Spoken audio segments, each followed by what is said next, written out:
A number of years ago, I got intrigued with a development in the higher education space that was off the radar of many people studying higher education. In fact, it was so off the radar that I ended up coming up with my own term to describe it. I call it outsider higher education. And I wrote a little article about this a couple of years ago. I'm not going to read the whole article on this video, but I do want to read a little portion of it as we get started, and then I'll make a few comments about it. So here we go. I wrote, "You might know outsider art, but what about outsider higher education?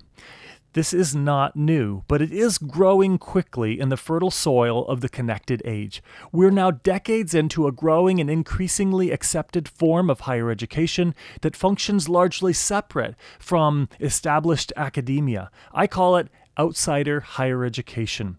Those who create and lead it do not necessarily consider what they're doing to be higher education, although some do. At the same time, the many affordances of life in a connected age are extending the influence and expanding the impact of these forms of higher education." Just reading a little bit more. Outsider art, as people explain it, is a term used to represent art created by those who are outside of the broader art community. While some use the term in reference to any self-taught artist, others argue that such a broad use is simply self-taught art and that outsider art is something distinct. It's art created separate from the standard influences in art. One example might be a person in a mental health facility with no formal training in art who begins to express ideas and experiment through painting, drawing, or sculpting. Some outsider artists see their work as art and even seek to make a living on the basis of their work, and others are so separate from the art community and the cultural discourse about art that they don't even identify what they're doing as all art. So I talk about this because the history of outsider art is intriguing. It was a term to describe this expression of what truly had creativity and art embedded into it, but it wasn't really part of the established art community.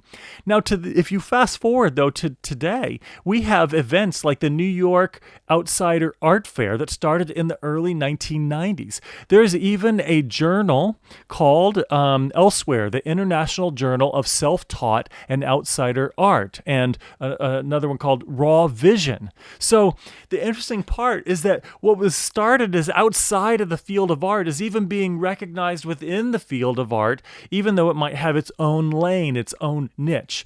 And so I use this concept of outsider art to talk about outsider higher education. It is an exciting development because there's a ton of regulation that's happening in the higher ed space. And when you step out of that, you can begin to innovate in ways that are not as easily possible. So I'm just going to mention a few things for you to check out. I'm going to be leading some discussions in other places online and having follow-up videos. But if you're interested in examples of what I would consider outsider higher education, look at Brian Alexander's Futures Forum and the kind of discussions and rich discourse he has. Look at Seth Godin's Alt MBA program. Look at Howard Rheingold's Rheingold U. Check out what's called Draper University and also places like Singularity University. Each of these are not embedded within the traditional higher education space, but they are absolutely doing the kinds of things that many people would envision as happening in the higher education space. But they're outside of it, they're insulated from the regulatory issues, they can innovate, explore, iterate, and it can even be a school of one person running the whole thing, or maybe a small team or some volunteers and so forth. It's an intriguing development. You'll be hearing a lot more about it from me. I think it's definitely something for us to watch, empowered by this connective age in which we live. That's all I have for you on this video. If you like it, hit that like button, give me any comments or questions below, and also subscribe to the channel.